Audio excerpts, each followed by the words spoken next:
वक्रतुंड गणेश जी की जय हो। आप सभी को राधे राधे। आप सभी के अपने चैनल अमृतंश में आप सभी का फिर से स्वागत है। आज मैं आप सभी को विकट संकष्टी चतुर्थी कथा सुनाने जा रही हूँ। कृपया कथा को पूरा जरूर सुने और साथ में चैनल को सब्सक्राइब, कमेंट, लाइक करना ना भूलें। अप्रैल की संकष्टी चतुर्थी वैशाख माह के कृष्ण पक्ष की चतुर्थी तिथि को होगी। वैशाख संकष्टी चतुर्थी को विकट संकष्टी चतुर्थी भी कहते हैं। इस दिन व्रत रखकर भगवान गणेश जी की पूजा विधि पूर्वक करते हैं। संकष्टी चतुर्थी के व्रत से लोगों के संकट दूर होते हैं। गणेश जी की कृपा से उनका जीवन सुखमय होता है। इस बार अप्रैल की संकष्टी चतुर्थी पर दो शुभयों का निर्माण हो रहा है, लेकिन भद्रा भी लग रही है जो स्वर्ग में वास करेगी। इस वैशाख माह के कृष्ण पक्ष की चतुर्थी 16 अप्रैल को दोपहर 1:16 शुरू होगी और 17 अप्रैल को दोपहर 3:23 पर खत्म होगी। व्रत में रात के समय चंद्रमा की पूजा करना जरूरी है। इसके बिना व्रत पूरा नहीं होता है। वैशाख संकष्टी चतुर्थी में वक्रतुंड गणेश जी की पूजा की जाती है। गणेश जी के सभी स्वरूपों में वक्रतुंड गणेश जी जल्दी कृपा करते हैं और भक्तों पर अपना आशीर्वाद बनाए रखते हैं।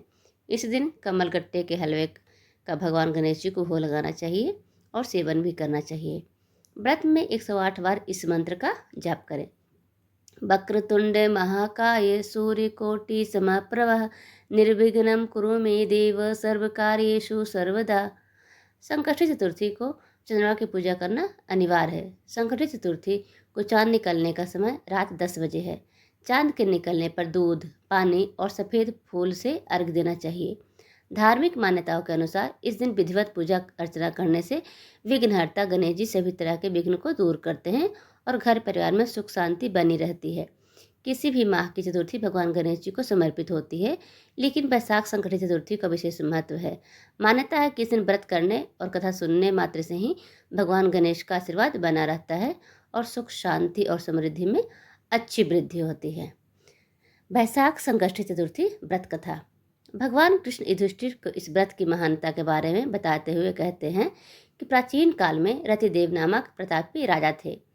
राज्य की मित्रता यम, कुबेर और इंद्रादि देवों में से थी। उनके ही राज्य में एक धर्मकेतु नामक ज्ञानी ब्राह्मण रहते थे। उनकी दो पत्नियां थीं, एक सुशीला और दूसरी चंचला। सुशीला कोई ना कोई व्रत करती रहती थी, जिससे उसका शरीर दुर्बल हो गया। वही चंचला कोई व्रत नहीं करती थी और भरपेट भोजन करती थी। कुछ दिनों बाद सुशीला को कुछ शुभ लक्षण वाली एक कन्या हुई और चंचला को पुत्र रत्न की प्राप्ति हुई। कन्या की शुभता देखकर चंचला सुशीला को ताना देने लगी। अरे अरे सुशीला, तुमने इतने व्रत और उपवास किए जिसकी वजह से तुम्हारा शरीर जर्जर हो गया, फिर भी कृषकाय कन्या को जन्म दिया।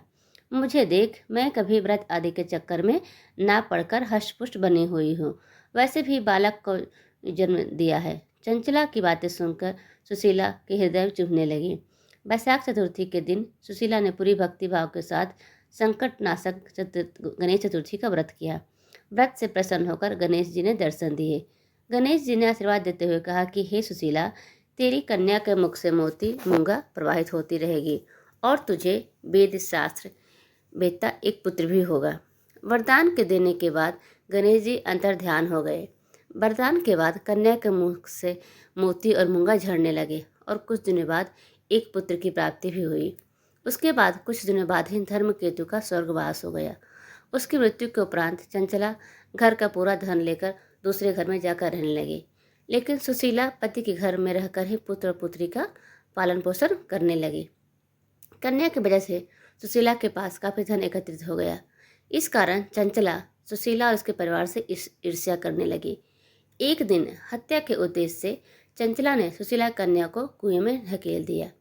कुएं में गणेश जी ने सुशीला की कन्या की रक्षा की और वापस माता के पास भेज दिया।